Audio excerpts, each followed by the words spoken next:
Hi, hello dear students. Welcome to our channel Literature Pannu. So, இன்னைக்கு நம்ம வீடியோல என்ன பார்க்க போறோம் அப்படின்னா 10th standard English subject unit 2 supplementary zigzag உடைய ஜெனரல் பேராகிராஃப் தான் நான் உங்களுக்கு இன்னைக்கு தமிழ் எக்ஸ்பிளைன் பண்ண போறேன். அண்ட் வீடியோக்குள்ள போறதுக்கு முன்னாடி மறக்காம நம்ம சேனலை சப்ஸ்கிரைப் பண்ணுங்க. அண்ட் சப்ஸ்கிரைப் பண்ணி கீழே இருக்க பெல் ஐகானை கிளிக் பண்ணுங்க. அதுல ஆல் இருக்கிறத கிளிக் பண்ணுங்க. அப்பதான் நான் போடுற வீடியோஸ் உங்களுக்கு ஷோ ஆகும். ஸோ யூஸ்வலா பண்ற மாதிரி இந்த பேராகிராஃப் வந்து நான் உங்களுக்கு வே டு சக்ஸஸ் கைட்ல இருந்து எடுத்திருக்கேன். இது அப்படியே ஒரு ஃப்ரெஷ் பேஜ்ல டைப் பண்ணி உங்களுக்கு நான் எக்ஸ்பிளைன் பண்ண போறேன். ஸோ ஒரு பேராகிராஃப் எழுதுறதுக்கு முன்னாடி மேலே எப்பவும் என்ன பண்ணணும்னா அந்த சப்ளிமெண்ட்ரியோட நேம் ஜிக்ஸாக், ஆத்தர் யாரு அப்படின்றத எழுதணும். இதனுடைய ஆத்தர் வந்து ஆஷா நெஹிமியா. தீம் வந்து என்ன அப்படின்னா பெட் பேர்ட்ஸ் அட்ராசிட்டிஸ், அதாவது இந்த ஜிக்ஸாக் வந்து இந்த ஸ்டோரியில் என்னென்ன அட்ராசிட்டிஸ்லாம் பண்ணுச்சோ அதுதான். அடுத்தது இது ஒரு எழுதி ஒரு பாக்ஸ் போட்டுருங்க. அடுத்தது வந்து ஆத்தர் நோட். இந்த ஸ்டோரியோட ஆத்தர் யார் அப்படின்னா ஆஷா நெஹிமியா. இவங்க எந்த இயரில் பிறந்திருக்காங்கன்னா 1958. அண்ட் இவங்க இன்னும் உயிரோடு தான் இருக்காங்க. அண்ட் தென் இவங்க எந்த கண்ட்ரியை சேர்ந்தவங்க அப்படின்னா இந்தியா, அதாவது நேஷனாலிட்டியில் இந்தியன் மென்ஷன் பண்ணியிருக்கேன். அண்ட் தென் அவங்க என்ன ஒர்க்கு, அவங்களுடைய ஃபேமஸ் ஒர்க்ஸ் என்னென்ன அப்படின்னு சொல்லி கொடுத்துருக்கேன். இதை ரெண்டு மட்டும் கொடுத்துருக்கேன், நீங்கள் ஒரு ரெண்டு மட்டும் எழுதினா போதும். அடுத்தது பார்த்தீங்கன்னா இந்த ஸ்டோரியோட கேரக்டர்ஸ் நேம். ஸோ அந்த கேரக்டர்ஸ் நேம்லாம் எழுதுனீங்க அப்படின்னா ஓரளவுக்கு பேஜ் கவர் பண்ணலாம். ஏன்னா இது 8 மார்க் கொஸ்டின் இல்லையா, அதனால் இதெல்லாமே நீங்கள் எழுதுனீங்கன்னா ஒரு 1 பேஜ் 1.5 பேஜ் இதிலே கவர் ஆகிடும். அதுக்கப்புறம் நீங்கள் பேராகிராஃபை வந்து கண்டினியூ பண்ணலாம். Dr. Somu requested his friend Dr. Krishnan to take care of his pet bird, Zigzag, as he left for Alaska. So, Dr. Somu வந்துட்டு டாக்டர் கிருஷ்ணன் கிட்ட, அதாவது அவருடைய ஹிஸ் ஃப்ரெண்ட் டாக்டர் கிருஷ்ணன் கிட்ட ஒரு விஷயம் வந்து ரெக்வஸ்ட் பண்ணுறாரு. என்ன ரெக்வஸ்ட் பண்ணுறாரு அப்படின்னா to take care of his pet bird Zigzag as he left for Alaska. அதாவது டாக்டர் சோமு வந்து அலாஸ்காவை விட்டு லெஃப்ட் ஆனதுக்கப்புறமா அவருடைய பெட் பேர்ட் ஜிக்ஸாக்கை டாக்டர் கிருஷ்ணன் கிட்ட கொடுத்து பார்த்துக்க சொல்கிறாரு. அதான் to take care of his bird Zigzag அப்படின்னு சொல்லி கொடுத்துருக்காங்க. Next Zigzag was the most lovable unusual and harmless bird. So Zigzag வந்துட்டு ஒரு அன்பான ஒரு அன்யூஷுவல் அப்படின்னா யூஸ்வலாக இருக்கிற மாதிரி இல்லாமல், வழக்கம் போல் எல்லா பறவைகளை போல் இல்லாமல் இது கொஞ்சம் விசித்திரமானது.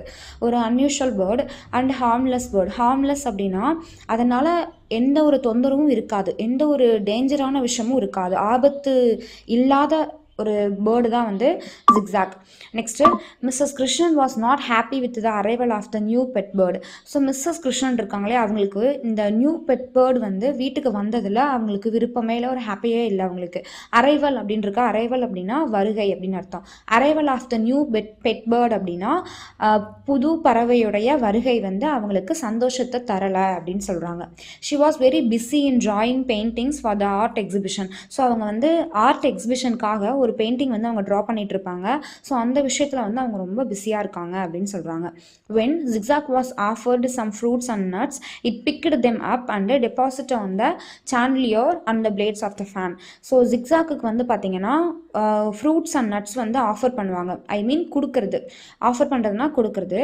ஸோ ஃப்ரூட்ஸும் நட்ஸும் கொடுத்ததுக்கப்புறம் அது என்ன பண்ணுவோம்னா it picked them up. It அப்படின்றது வந்து அந்த ஃப்ரூட்ஸ் அண்ட் நட்ஸை குறிக்குது. பிக்டு அப்படின்னா வந்து எடுத்து செல்லுதல். ஸோ அதை என்ன பண்ணும், பிக் பண்ணி எடுத்துகிட்டு போய் டெபாசிட்டர் அப்படின்னா வந்து சேவ் பண்ணுறது, சேமிக்கிறது. ஸோ அது எங்கே கொண்டு போய் சேமிக்கும் அப்படின்னா on the chandelier and the blades of the fan. ஃபேனோட பிளேட்ஸ்லையும் சாண்டலியர்னா மேலே வீட்டிலலாம் வந்து பார்த்திங்கன்னா மேலே லைட் வச்சுருப்பாங்க இல்லையா, பெரிய பெரிய லைட்டாக வந்து செட் பண்ணியிருப்பாங்க நடுவில். ஸோ அதுதான் சாண்டலியர். சாண்டலியர்லேயும் ஃபேனுடைய அந்த ரெக்கைகள் இருக்கு இல்லையா, அந்த பிளேட்ஸ்லையும் கொண்டு போய் அது என்ன பண்ணுவோம்னா டெபாசிட் பண்ணி வைக்கும், அதாவது சேமிச்சு வைக்கும். அடுத்தது the snoring sound of Zigzag when it slept disturbed doctor Krishnan's family and their neighbours also. So அந்த ஜிக்ஸாக் வந்து தூங்கும்போது, ஸோ இந்த ஸ்லெப்ட்னு கொடுத்துருக்காங்களே, ஸ்லெப்ட் அப்படின்றது ஸ்லீப்புடைய செகண்ட் ஃபார்ம் தான் வந்து ஸ்லெப்ட். ஸோ அது எப்போ தூங்கும்போதெல்லாம் அதனுடைய ஸ்னோரிங் சவுண்ட் அப்படின்னா குரட்டை ஒலி. ஸோ அது தூங்கும் பொழுது அதனுடைய ஸ்னோரிங் சவுண்டு வந்து டாக்டர் கிருஷ்ணனுடைய ஃபேமிலியையும் அண்ட் நெய்பர்ஸ் அப்படின்னா பக்கத்து வீட்டுக்காரங்களையும் அது ரொம்ப டிஸ்டர்ப் பண்ணுது அப்படின்னு சொல்கிறாங்க. When Lakshmi, the servant maid, switched on the fan, it was raining papayas and bananas in that room. லக்ஷ்மின்றது யார் அப்படின்னா சர்வன்ட் மெய்டு அப்படின்னா வீட்டில் வேலை செய்கிற பெண் வேலைக்காரர்களை தான் வந்துட்டு சர்வன்ட் மெய்டு அப்படின்னு சொல்லுவாங்க. ஸோ லக்ஷ்மி அந்த சர்வன்ட் மெய்டு வந்துட்டு ஃபேனை வந்து ஸ்விட்ச் ஆன் பண்ணுறாங்க. ஆன் பண்ணும்போது அங்கே ஃபுல்லாக அப்படியே பப்பாயாஸ் பனானாஸ் எல்லாமே அந்த ரூமுக்குள்ளே அப்படியே மழை மாதிரி பொழியுது. One slice of over ripe papaya splattered orange pulp on Mrs. Krishnan's painting. So அந்த ரூமுக்குள்ளே மிஸ்ஸஸ் கிருஷ்ணன் வந்து அவங்களுடைய பெயிண்டிங்கை வந்து கம்ப்ளீட் பண்ணிவிட்டு ஒரு சைடில் வச்சுருப்பாங்க. ஸோ அந்த மிஸ்ஸஸ் கிருஷ்ணனோட பெயிண்டிங் ஃபுல்லாக என்ன ஆகிடும்னா அந்த ஒன் ஸ்லைஸ் அப்படின்னா வந்து ஒரு துண்டு, அந்த நல்லா ஓவர் ரைப் அப்படின்னா வந்து நல்லா ஃபுல்லாக கம்ப்ளீட்டாக நல்லா பழுத்த பழம், அதான் ஓவர் ரைப் அப்படின்னு சொல்லுவாங்க. ஸோ நல்லா பழுத்த பப்பாளி பழத்துடைய ஒரு துண்டு வந்து ஸ்பிளாட்டர் அப்படின்னா பட்டு தெரிக்கிறது. ஸோ அவங்களுடைய பெயிண்டிங்கில் வந்து பட்டு அப்படியே தெரிச்சிருச்சு. அண்ட் ஆரஞ்சு பல்ப் அப்படின்னா நல்லா பழுத்த ஆரஞ்சு பழத்தோட ஒரு சொலை இருக்கு இல்லையா, அதான் அந்த ஆரஞ்சு பல்ப்புன்னு சொல்லுவாங்க. அது அப்படியே கிருஷ்ணனுடைய பெயிண்டிங்கில் பட்டு அப்படியே ஸ்பிளாட்டர் ஆகிடுச்சு, ஃபுல்லாக தெரிச்சிருச்சு. She got angry. அதை பார்த்த உடனே மிஸ்ஸஸ் கிருஷ்ணன் ரொம்ப கோவப்படுறாங்க. So doctor Krishnan took it to his clinic. So அதனால் ஜிக்ஸாக்கை டாக்டர் கிருஷ்ணன் அவருடைய கிளினிக்கு வந்து எடுத்துகிட்டு போயிடுறாரு. டூக் அப்படின்னா டேக்குடைய பாஸ்ட் ஃபார்ம் தான் டூக். அதாவது டேக்னா வந்து எடுத்துடுச்சு எழுதல் அப்படின்னு சொல்லுவாங்க. ஸோ டாக்டர் கிருஷ்ணன் வந்துட்டு ஜிக்ஸாக் பேர்டை அவருடைய கிளினிக்கு எடுத்துகிட்டு போகிறாரு, அதான் டூக் அப்படின்ற வேர்டை யூஸ் பண்ணியிருக்காங்க. Zigzag talked to all the patients in the clinic. So Zigzag வந்து அந்த கிளினிக் வந்த உடனே அங்க இருக்க எல்லா பேஷண்ட் கிட்டயும் பேச ஆரம்பிச்சிருச்சு. It brought a radical change in the noisy clinic. Brought அப்படின்னா bring உடைய past form தான் brought means கொண்டு வருதல்.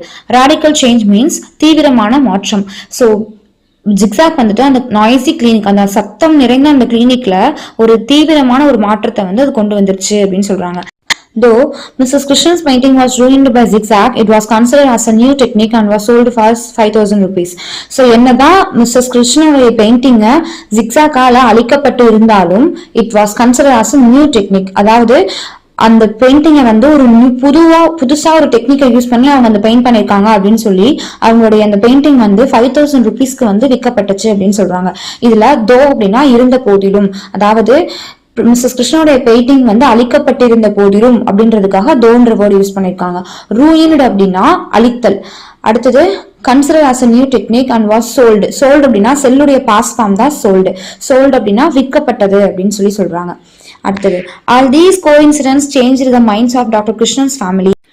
ஸோ இந்த எல்லா கோஇன்சிடென்ஸ் அப்படின்னா எதிர்பாராம நடக்கிற ஒரு விஷயம். ஸோ அந்த கோஇன்சிடென்ஸ் எல்லாமே வந்துட்டு டாக்டர் கிருஷ்ணன்ஸ் ஃபேமிலியோடைய மைண்டை வந்து டோட்டலா சேஞ்ச் பண்ணிடுச்சு அப்படின்னு சொல்றாங்க. They wanted to keep zigzag with them. So இப்போ அவங்க என்ன நினைக்கிறாங்க, தே அப்படின்றது வந்துட்டு அந்த கிருஷ்ணன்ஸ் ஃபேமிலியோடைய மெம்பர்ஸை வந்து மென்ஷன் பண்றாங்க. ஸோ அவங்க அந்த ஜிக்ஸாக்கை இப்போ அவங்க கூடயே வச்சுக்கணும் அப்படின்னு சொல்லி நினைக்கிறாங்க. அவ்வளவுதாங்க இந்த பேராகிராஃப். இந்த ஸ்டோரியோட பேராகிராஃபோட எண்ட்ல வந்து பாத்தீங்கன்னா மாரல் கொடுத்துருப்பாங்க. அந்த மாரலையும் ஆட் பண்ணி ஒரு பாக்ஸ் போட்டு எழுதிருங்க. ஸோ இந்த பேராகிராஃப் வந்து உங்களுக்கு கண்டிப்பா பிடிச்சிருக்கும் நான் நம்புறேன். பிடிச்சிருந்துச்சுன்னா லைக் பண்ணுங்க, ஷேர் பண்ணுங்க, மறக்காம நம்ம சேனலை சப்ஸ்கிரைப் பண்ணி கீழே இருக்க பெல் ஐகானை கிளிக் பண்ணுங்க. அப்பதான் நான் போடுற வீடியோஸ் உங்களுக்கு ஷோ ஆகும். Thank you so much.